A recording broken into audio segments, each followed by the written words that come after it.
A minha sobrinha de 10 anos engravidou e nós ficamos extremamente chocados com quem era o pai da criança que ela estava esperando. Eu e a minha irmã, a gente engravidou na mesma época. Eu tive um casal de gêmeos e a minha irmã teve a minha sobrinha. Então, a minha sobrinha, ela vivia na minha casa brincando com a minha filha. Elas eram extremamente grudadas desde que nasceram. Então, por ela viver lá em casa, eu já tava notando uma certa diferença nela e eu sabia que alguma coisa de errado tinha. Porque ela tava passando muito mal, ela tava vomitando muito. E eu tava notando que a barriguinha dela tava um pouquinho inchada. Ela era muito magrinha e do nada a barriguinha dela começou a inchar. Só que eu não queria acreditar que era o que eu tava pensando. E há mais ou menos uns 6 meses ela tinha virado mocinha. A minha filha ainda não tinha virado mocinha, mas ela sim. E aí eu não sabia como abordar esse assunto com a minha irmã. Porque eu tinha medo de falar isso com ela, não sei realmente isso e preocupar ela à toa. E a minha irmã, ela morava com os sogros dela. O marido dela era filho único, aquele tipo de pessoa que não consegue cortar o cordão umbilical com os pais. Então eles ainda moravam com os pais dele, do marido da minha irmã. E devido a tantos casos que a gente vê por aí, que é a pessoa que a gente menos espera que vai cometer algo assim contra os filhos da gente, eu não aguentei e sentei pra conversar com a minha irmã. Então eu chamei ela pra minha casa pra gente tomar um café e conversar. E aí eu peguei e falei pra ela, olha, já tem um tempo que eu tô notando que a sua filha, ela não tá normal. Ela tá passando mal direto, ela tá se queixando de muita cólica pra mim. Sempre que ela vem aqui em casa, ela fala que tá com dor, que tá com enjoo. Eu tô notando a barriguinha dela muito inchada. E isso não é normal pra uma criança da idade dela, ainda mais que ela acabou de virar mocinha.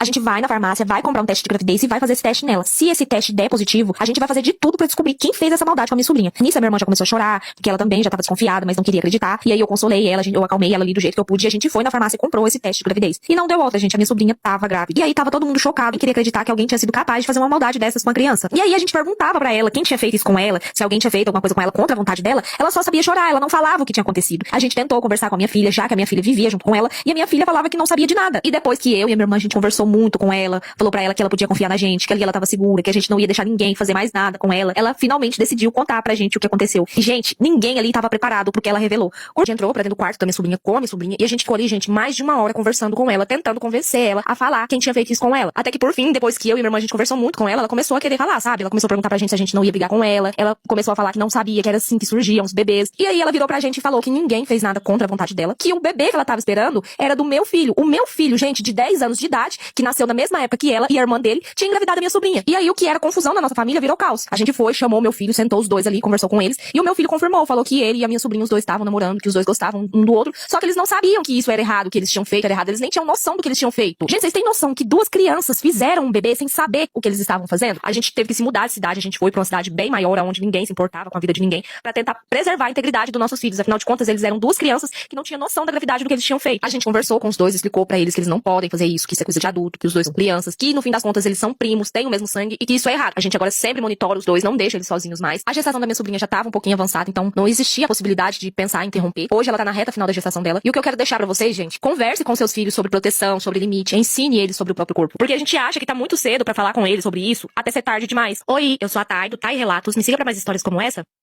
Quando a minha filha tinha 6 anos, ela foi diagnosticada com síndrome de Electra, e quando ela tinha 10 anos, nós tivemos que mandar ela morar com a minha mãe. Pra quem não sabe, a síndrome de Elétrica é quando a filha simplesmente confunde o amor e se apaixona pelo pai, ela sente atração pelo próprio pai. E no meu caso, começou quando a minha filha tinha uns 5 anos, porque ela era extremamente grudada a mim. E de repente ela começou a me rejeitar, ela começou a ficar com ciúme de tudo. Eu e o pai, a gente não podia, sabe, abraçar, a gente não podia se beijar perto dela, que ela surtava, gritava, esperneava. No começo, quando isso começou de uma forma bem leve, a gente achava bonitinho, fofinho, ela tá com ciúme do pai dela, porque ela tem muito ciúme do pai dela, que ela é muito apegada com o pai dela. Só que aí, conforme ela foi crescendo um pouquinho, quando ela fez de 5 para 6 anos, começou a virar absurdo. Porque ela gritava, se esperneava, jogava no chão, o pai dela não podia chegar perto de mim, o pai dela não podia me abraçar, não podia me beijar, não podia nada, que ela simplesmente fazia um escândalo. Ela começou a me rejeitar, ela começou a me tratar mal, ela gritava comigo, ela falava coisas horríveis pra uma criança de 5 anos, e com o pai dela sempre com aquele grude. Eu comecei a pesquisar, né, um pouco sobre isso, comecei a achar aquilo muito estranho, porque tava piorando, e aí conversei com o pai dela e a gente resolveu levar ela no psicólogo. Lá ela foi diagnosticada com a síndrome de Electra, a psicóloga conversou com a gente, explicou, orientou o que a gente ia fazer, ela ficou em tratamento muito tempo, e aí a gente ia explicando pra ela em casa como funcionava o amor, como era a relação dela com o pai dela, a relação minha e do pai dela, a relação minha e dela. A gente foi assim, explicando, fazendo o possível pra que entrasse na cabeça dela, porque a cabeça dela tava confusa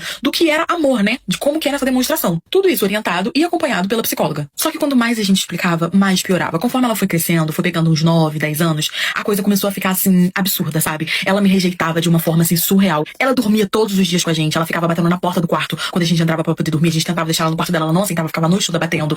Com a orientação da psicóloga, a gente limitou bastante coisas em relação ao pai dela, o carinho, né? Ele não podia mais ver ela sem roupa, ele não podia dar banho mais nela, isso era tudo eu que fazia, com muito grito e muita pirraça, porque ela sempre queria que o pai dela fizesse tudo. Só que quando ela tinha 10 anos, aconteceu uma situação que fez a gente tomar essa decisão. A gente já tava vivendo aquele absurdo porque não melhorava. Ela fazia terapia, ela fazia psicóloga, ela fazia acompanhamento. A gente explicava, a gente conversava e não adiantava. Ela não entendia nada. Teve um dia que ela foi pra escola, né? Eu tava arrumando o guarda-roupa dela, ela já tava com seus 10 para 11 anos. E aí eu achei um diário né?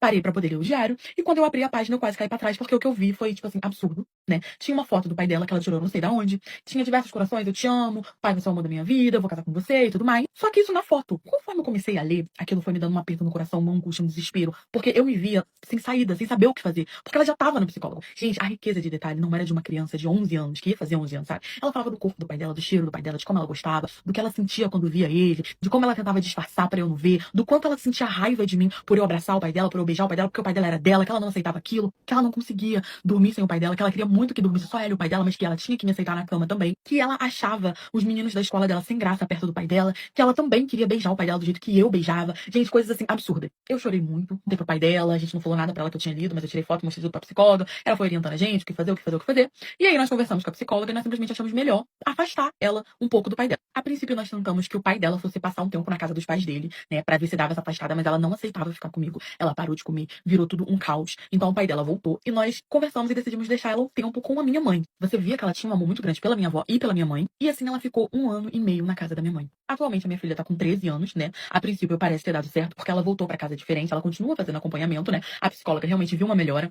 Ela voltou a ter uma relação maravilhosa comigo e ela tem uma relação bem respeitosa com o pai dela, mas o pai dela toma todo o cuidado possível. E a gente tá, graças a Deus, dando tudo